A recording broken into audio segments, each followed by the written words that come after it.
everything that we wanted on a Wednesday practice. What the heck are you doing here, man? Good to see you. I drop in every now and again. Yeah, okay. So it was good. How's Nate looking? Yes. Nate, okay, I don't want to be flippant, so I'm going to ask Nate Essay. Yeah. Nate, being flippant when I said that.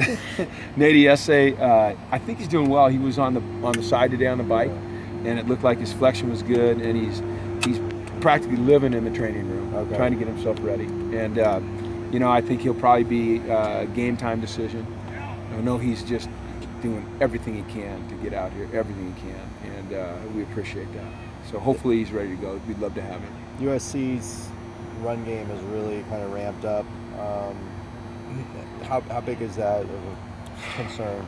Well, I mean, it's a concern because you're right. They're really good running the football. They've got an offensive line that can move people out. They've got runners that can get downhill and make you miss, and they've got a nice pass game. So, you can't commit everything to the run, and when you commit to the pass and they run it, they're effective. So we have a lot of respect for it, and we're going to have to do an excellent job of playing with leverage and proper play entry and pad level, and most importantly, we're going to have to tackle well. The defense has been probably the most consistent part of your team of the three main facets. Though, does that give you confidence going into this that can turn the game in your favor? Well, I think we've played good defense. We've had a couple of the game I go back to that bothers me the most, I think, is the Utah game, and then the last drive against Stanford. Those are a couple things that bother me. A few plays versus Utah, not the game in its entirety, but a few plays against Utah. But in general, we're playing with a lot of confidence on defense, and we're playing with confidence because our guys are working hard. They understand the scheme. They know what to do. They trust each other, and that's always a sign of. And they can run, and those are the signs of a good defense. So, I'm confident that we'll go out, we'll play well. But, once again, we're playing a very, very explosive and I'd say balanced offense. So it's going to take our best effort. The flip side is that their run defense is pretty darn good as well. And obviously, you guys have had struggles in that. I mean, obviously, you don't want to talk about the game plan, but do you try to go away from a team's strength and emphasize something else, or how do you kind of match up as far as looking at what they do well and what you don't do well, and kind of reacting to that? You go with a plan, and you plan based upon what you see them doing, based upon what you do well, or maybe what they have struggles with and you do well, or you struggle with, and it's their strength. And then as the game unfolds, it always seems to adjust a little bit, Mm-hmm. So I'll just tell you this: whatever it takes for us to get ourselves in a position to win the game, that's what we're going to try to do. If that means we have to drop back and throw it 100 times, then that's what we'll do. If it means that we have to run it 100 times, that's what we do. If it's 50-50, that's what we'll do. It's just, you have a plan, and you go in and you make adjustments through the game based upon what's happening. You've been in this rivalry now for a few years. What type of recruiting implications can a game like this one have? I don't think they're as significant as most people believe. You're dealing with a monster over there, quite frankly. You're dealing with an amazing tradition. You walk in there and you see national championships and Heismans and retired jerseys, and you see some of the greatest players to ever play the game. We're fighting that all the time, and we're fighting it hard, and we're winning our share, and they're winning their share. I don't know how much the game really matters. It's interesting, I won't mention the name because I'm not allowed to. Talking to a recruit last night, his parents, they grew up USC fans. They're Trojans, and they're not going to let him go somewhere else, whether he wants to or not. I'm not saying he doesn't want to, but it's, there's some kids you just can't pull away.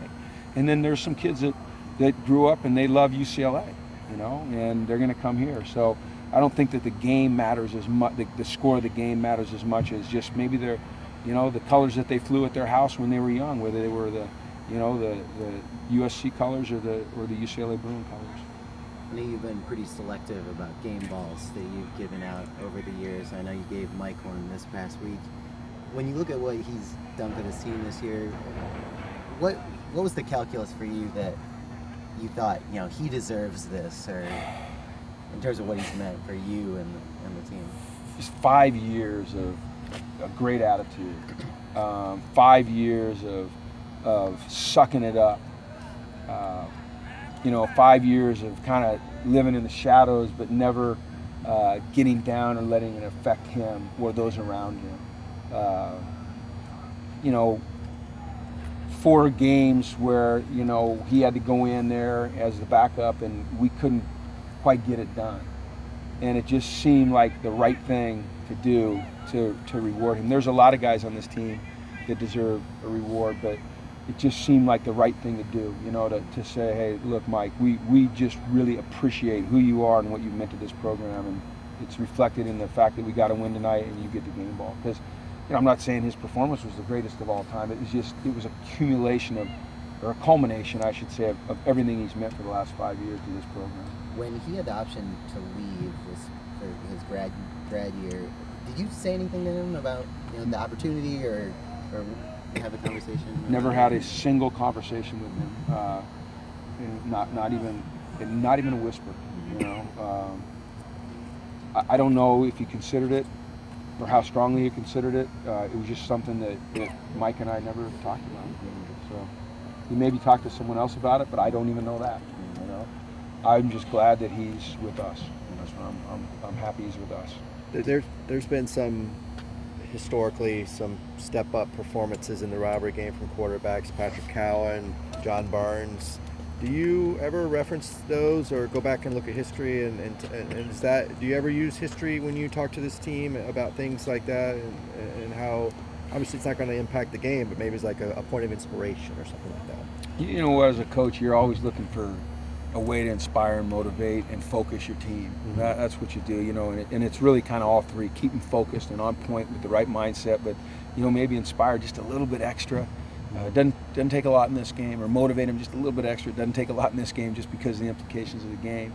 But if you can find something anywhere, anything that you can use to, like I said, focus, motivate, and inspire your team, you use it. And if that means going back into the archives and finding a particular play or a particular player at any point in time, then we absolutely do that. Not just for this game, but really for any game.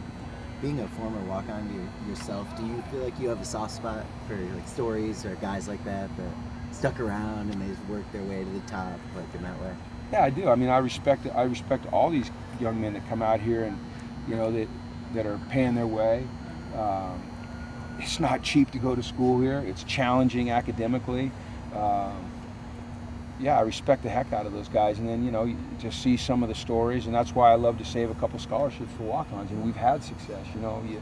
You get some young men that you were talking about Mike Faithful, but you look at Charles Dawson, the club. I mean, he's earned a scholarship. You go back and you look at LB or Rosie, those guys that made plays for you that were initially walk-ons, but their heart.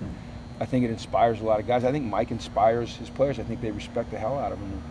I do have a soft spot for those guys. You have 2 more games with this senior class, but this is their last time coming out of the Rose Bowl. So what does this kind of senior class mean to you? I love them. I mean, they're my guys, and I don't mean like they're my guys. I mean, they're the guys that I recruited. I've been with for. I'm watching Randall and Fabian walk off the field right there. I've been with those guys for 5 years. Met them 6 years ago. Been watching them develop on the field and off the field, and I'll miss them dearly, and I just want the best for them. And it's, you get really, really close to these guys. I mean, you get incredibly close to them. You become like they're your kids, they're your family. So it gets emotional. Senior day every year for me has gotten more emotional, more in depth as I've gotten to know these guys more, and this will be the toughest one yet. I don't even like talking about it right now. I don't like it. In yesterday, Jordan Zumwalt came walking to my office, and it's like the greatest feeling in the world. And the day before, Simon Goins came walking into my office, and he's back in LA, and he has 18 job offers. And he's about to launch an app with Brandon Willis, who came in the office. It's just those are the great things about college football, is seeing them leave, become successful, and come back. It's awesome. Any special birthday plans heading into the game? We need to stop talking about that. I don't want to have a birthday. I'm like everybody else my age. I want to quit thinking about it. So, no. I would just, love to have a great night. That's all. So, all right. Have a great